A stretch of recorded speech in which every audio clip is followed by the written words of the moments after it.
অবশেষে টানা 4টা টি-20-তে পরাজয় রেজিস্টার করার পর বাংলাদেশ টিম টাইগার্স তারা নিশ্চিত করেছে যে চট্টগ্রামের সাগরিকা স্টেডিয়ামে দ্বিতীয় ম্যাচে টার্গেটটা যখন 170 পেরিয়েছিল, সেই ম্যাচে বাংলাদেশ হেরে যাবে।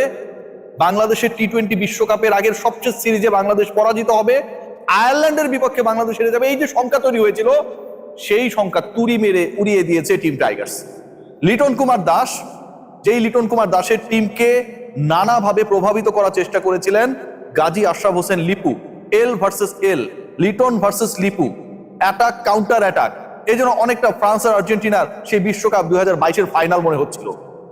কেউ গোল দেয়, আরেকজন আবার কোনো না কোনো ভাবে পেনাল্টি বক্সের ভেতরে ফাউল আদায় করে নিয়ে নিজের গোলটা নিজের পেনাল্টি দেওয়ার চেষ্টা করে। তো লিপু সাহেব পেনাল্টি গোল করে লেভেল করার চেষ্টা করলো। End of the day Bangladesh দলের হয়ে লেভেল করার কাজটা করেছেন লিটন কুমার দাস, তার ক্যাপ্টেন্সিতে, তার দক্ষতায়, তার ব্যাটিং স্কিলে, এবং যেই ম্যাচটায় বাংলাদেশের টার্গেট প্রায় 250 কাছাকাছি, সেই ম্যাচে ক্যাপ্টেন স্টকে 4 ম্যাচ পরে টানা 4 ম্যাচে পরাজয় রেজিস্টার করার পর বাংলাদেশ যেভাবে সিরিজে ফিরেছে, এর আগে ওয়েস্ট ইন্ডিজের বিপক্ষে হোয়াইট ওয়াশ হওয়া দলটা আয়ারল্যান্ডের বিপক্ষে প্রথম ম্যাচে পরাজয়ের পর যেভাবে চাপে পড়েছিল, সেই চাপকে তুড়ি মেরে উড়িয়ে দিয়েছে। ঠিক একই ভাগে টানা 4 ম্যাচের 3টায় সিঙ্গেল ডিজিট আউট হওয়া, টানা 4 ম্যাচে ব্যর্থ হওয়া পারভেজ হোসেন ইমন, তিনিও ফিরেছেন তার ছন্দে। পাওয়ার প্লেতে বাংলাদেশ যখন 1 উইকেটে 66 করে, ঠিক তখন আর সেই সংখ্যা, সেই সংশয় থাকে না। আজকের ম্যাচে বাংলাদেশ আগের ম্যাচের পুনরাবৃত্তি করবে না।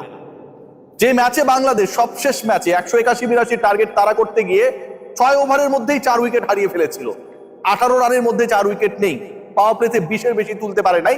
সেই জায়গায় এই ম্যাচে বাংলাদেশের ওই 6 ওভারে ওই 36 বলে এলো 66 রান।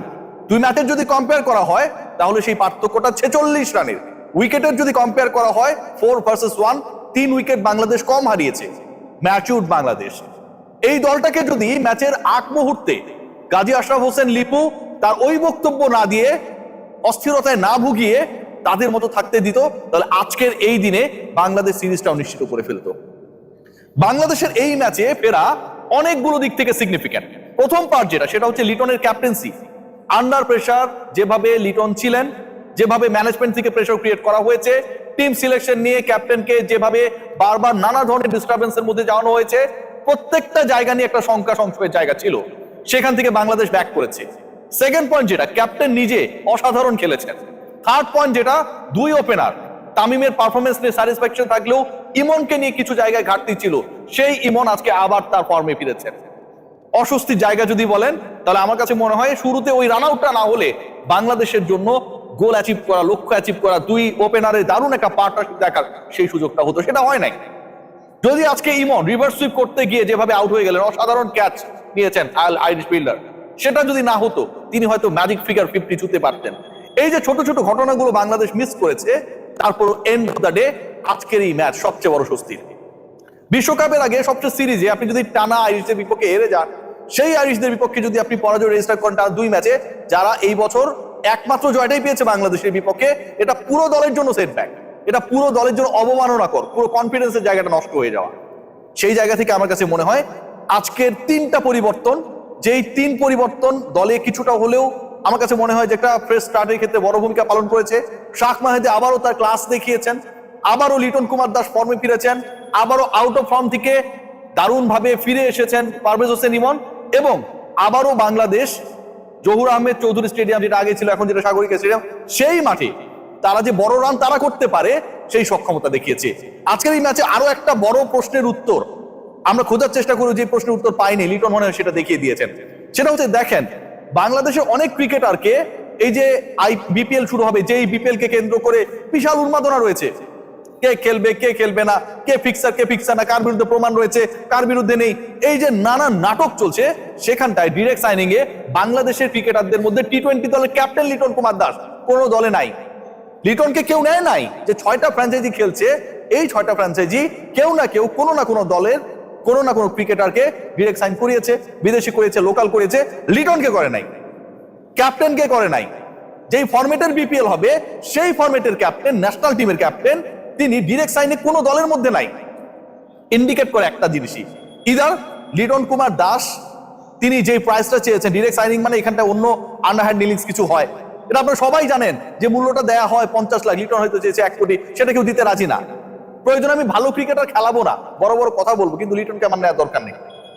অথবা লিটন বাকি যারা দল পেয়েছে, লোকাল অন্য ক্রিকেটাররা যাদেরকে বিভিন্ন দলগুলো বিড়েছে, তাদের থেকে কোয়ালিটিতে খারাপ ক্রিকেটার, নিশ্চয়ই দ্বিতীয় কারণটা হওয়ার সুযোগ নেই। লিটনের কোয়ালিটি নিয়ে, ক্যাপ্টেন্সি নিয়ে, সামর্থ্য নিয়ে, এক্সিকিউশন নিয়ে কোনো কিছু নেই, কোনো কমপ্লেন আসার সুযোগ নেই। কিন্তু end of the day Liton Kumar দাসকে বাংলাদেশ প্রিমিয়ার লিগ বিপিএল এর 6 দলের কেউই জাস্ট কিছু বেশি দিতে হবে দেখে নেয় নাই। এর থেকে দুঃখজনক আর কোনো কিছু হতে পারে না। সেই দুঃখজনক ঘটনা নিয়ে যখন আজকে আমরা প্রেস বক্সে আলোচনা করছিলাম, ঠিক তখন লিটন তার ক্লাসি ইনিংস খেললেন।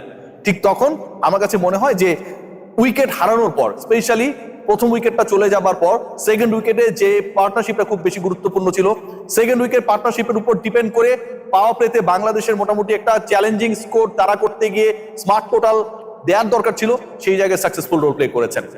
আজকের ম্যাচে আমি মনে করি লিটন আজকের ম্যাচে সাইব তুলনামূলক চেষ্টা করেছেন, পারভেজ হোসেন ইমন এদের থেকে সবচেয়ে বেশি ক্লিনিক্যাল রোল প্লে করেছেন স্পিনার শাক মেহেদী।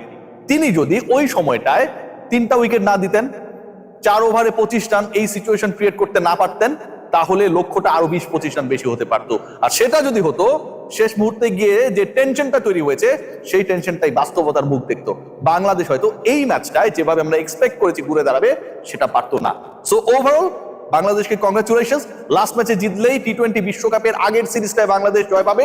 এবং এর থেকেও গুরুত্বপূর্ণ ব্যাপার সেটা হচ্ছে এই ম্যাচে জয় বাংলাদেশকে অন্তত সেই সিচুয়েশনে ফেলে নাই যে টানা ঘরের মাঠে 2টা টি20 সিরিজে হোয়াইট ওয়াশ হওয়ার শঙ্কা জেগেছে।